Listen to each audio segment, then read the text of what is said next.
A pinot-fueled paradise turns into a one-woman hostage situation when one housewife decides Bethenny Frankel's every blink is an omen. Was she wrong? It's Scary Island. Let's get into it. We open with breakfast on a yacht. Ramona, Sonia, Bethenny, Alex, and Kelly are headed toward a relaxing getaway. Bethenny is in full Pippi Longstocking pigtails. Nothing says emotional stability like novelty braids. The ladies recap the prior night, but Kelly is already glitching. She's rebooting the chef versus cook war she started with Bethenny. I mean, just because you're catering people's parties does not a chef make. Gatekeeping Le Cordon Bleu like she's auditioning to guest judge Top Chef. Alex, whose main asset as a housewife is weaponized awkwardness, lobs a producer-planted question in an attempt to showcase Bethenny's expertise. Excellent timing. As if a question about Coco is going to make Kelly suddenly accept Bethenny as a chef and not a shape-shifting demon. In a very below-deck moment, the ladies take a tender to shore and hop into Jeeps, like they're headed to Jurassic Park.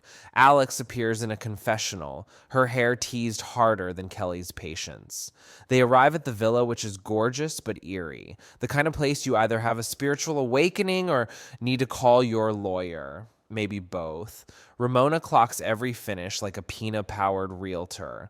Later, Bethenny delivers branded Skinnygirl swag bags to everyone. Annoying but harmless self-promotion. Classic Bethenny. Kelly, however, receives the swag like a jump scare and is driven to tears. She calls Jill to rant about Bethenny. Jill is concerned, but fundamentally unhelpful, very on brand. The next morning, Bethenny calmly cooks breakfast like she's hosting a Food Network show set in a psychiatric ward. Alex and Ramona pop into the kitchen. Kelly arrives with a complaint pad like they're about to do therapy at a sleepaway camp for emotionally stunted adults. She offers to do a photo shoot with the women. Ramona will never say no to a camera lens. Bethenny wisely declines the chance to be directed by a human red flag. Ramona shakes Sonia awake, and then they're off to the beach. Sonia serves in a classic one piece. Ramona is snatched in a yellow bikini. And Alex gives Nicole Kidman in an HBO limited series. Back in New York, Jill grabs dinner with the Countess. Jill spills about the call she got from Kelly, spinning the narrative like a producer. She originally thought this girl's trip was set to end earlier, but now her own island getaway will overlap with theirs. She's going to pop by and surprise them and try to work on making amends with Bethenny. Back at the house, Bethenny finalizes her dinner, which is a gift to Ramona. Very appropriate. When Bethenny enters, the chef fixation reboots like a cursed iPad. Did you make those? Yes. Yourself? I made everything myself, of course. I don't know. I mean, most chefs don't. Tastes so good. Most chefs don't what? I don't want to go into it. Okay. As dumb as the argument is, you can see it land under Bethenny's skin. Point to Kelly for emotional impact.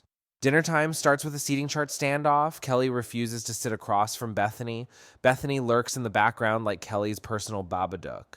Bethenny snaps when Kelly tries to rearrange the table. She then retreats to the kitchen like a wounded line cook who knows the Yelp review is coming. Sonia swaps seats with Kelly and the women attempt to enjoy their meal. Plates start going back. Ramona doesn't want Bethenny to see Kelly's untouched food boomerang back to the kitchen. Sonia happily volunteers to finish Kelly's food like it's a charity initiative for neglected crab cakes. Then comes steak.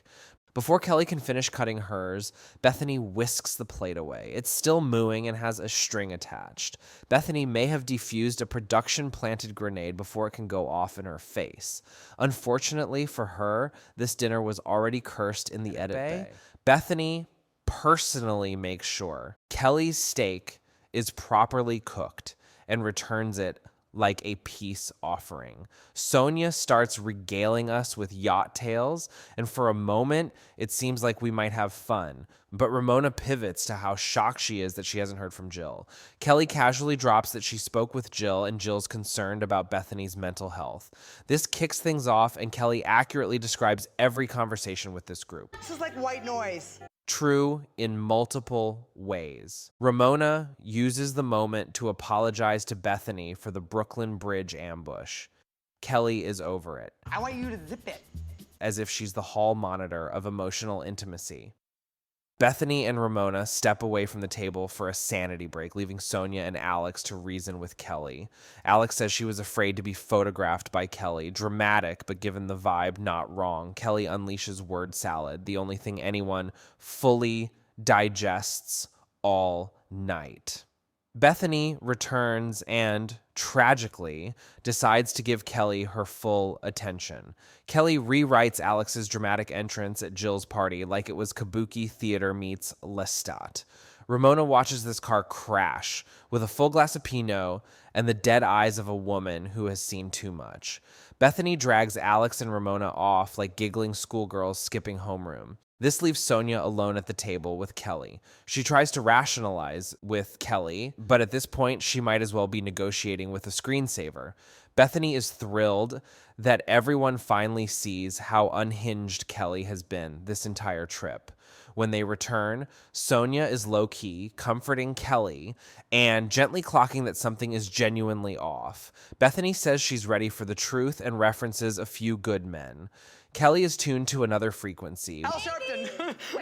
Pivot from Al to Gwen. What about when you attacked Gwyneth, my friend Gwyneth? Who's Gwyneth? Paltrow? Kelly sprints off and returns with a bag of jelly beans.